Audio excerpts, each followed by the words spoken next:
Before I officially begin, I would like to express my sincere gratitude and to let you all know my intentions for today.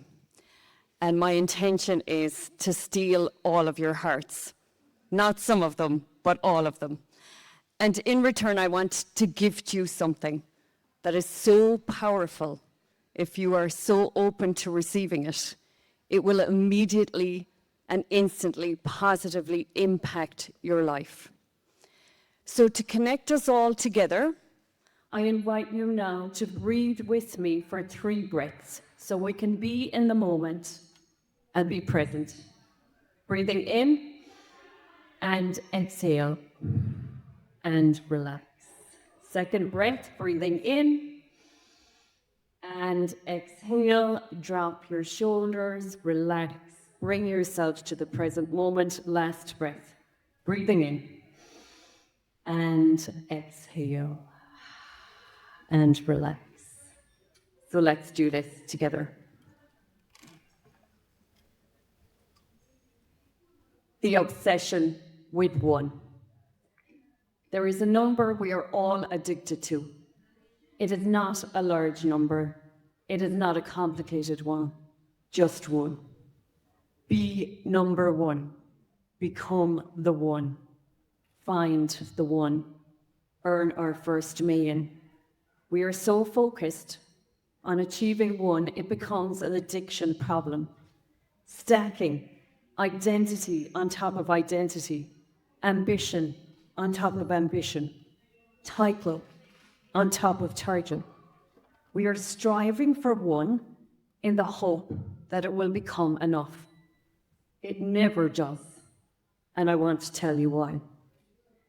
It is not because the goal is wrong, it is because the direction is. We are building ourselves up when we should be hollowing out. We are reaching for one when the answer, the actual answer, lives in zero. In mathematics, zero is a placeholder. In the architecture of the human mind, zero is the most powerful state we can inhibit. Zero is not emptiness. Zero is availability. It is the silence before the symphony.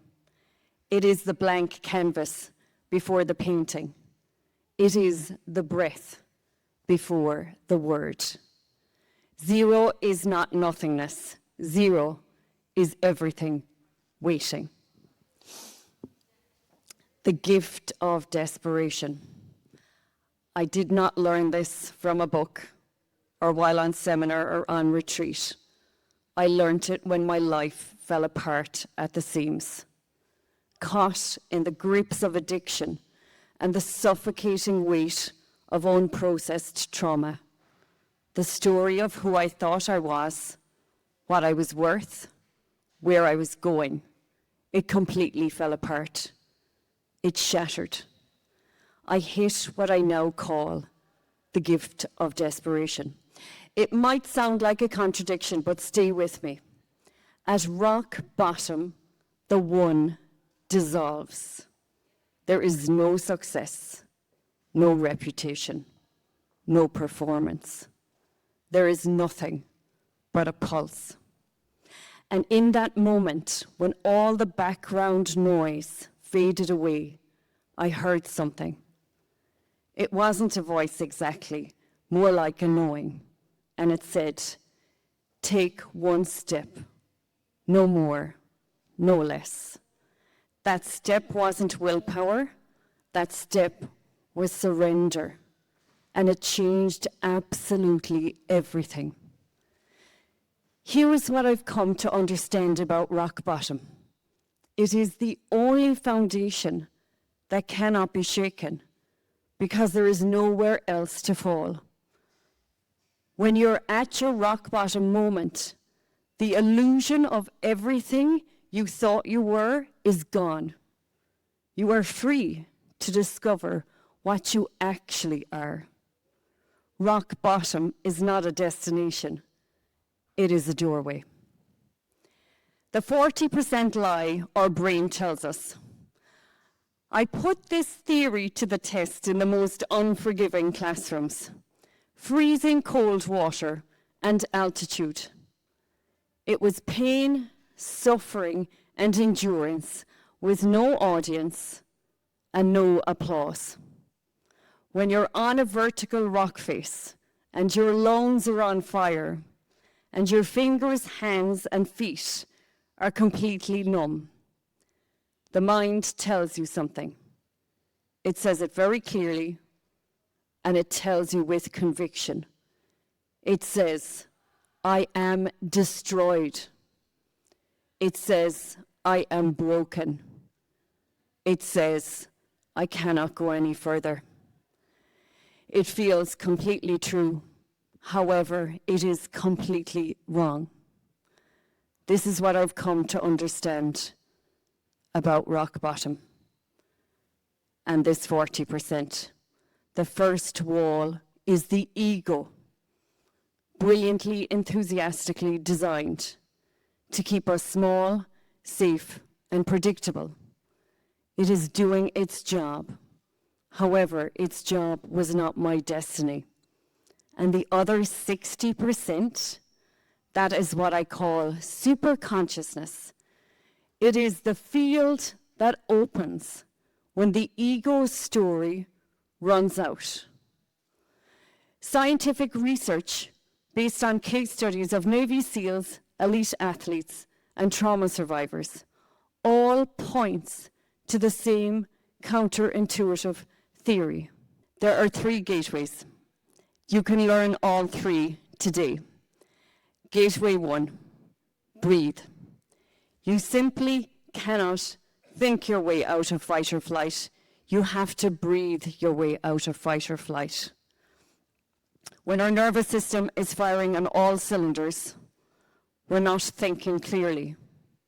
When our nervous system is firing on all cylinders, it is only designed for short bursts.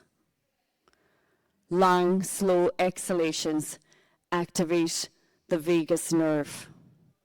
Meditation shifts us to a state of superconsciousness. The body stops shouting. The soul starts whispering. This is the 0 point in the body. Gateway 2, introspection. The mind can be a compulsive narrator. It is telling us the story right now. Is Lorraine genuinely Irish? What is she doing in Wales? Should we give her a standing ovation now or wait until the end? There is also the story that ruminates in our mind that is deeply ingrained in the psyche and on repeat. I am exhausted. I am broken. I am not worthy. I am not good enough. I am not capable of change. It feels completely true. However, it is completely wrong. Introspection allows us to catch these 2 simple words, I am. Notice how many of these stories start with I am. Introspection allows us to become acutely aware so that we can catch the I am in advance. In this gap, this tiny, intimate gap, this is where your intuition lives. This gap is 0. Gateway 3, panoramic awareness. I want you all to try something with me right now without moving your eyes from the stage or turning your head. Become aware of the edges of your vision, the walls to your left and to your right, the ceiling above your head, the rows of seats behind you. What just happened in the body? This is not a neurological trick. It is a perceptual gear change. Tunnel vision was designed for solving one problem at a time. Panoramic awareness signals safety, gives us clarity. This is what the aha moment actually is. This is a state of superconsciousness we can learn to enter at will. Superconsciousness is not an achievement. It is a return. It is not something we learn after years of suffering or decades of discipline.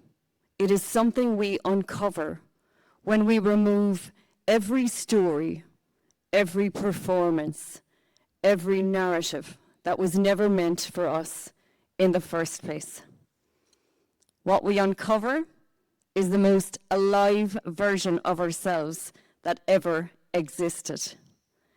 In this place, creativity doesn't improve, it explodes.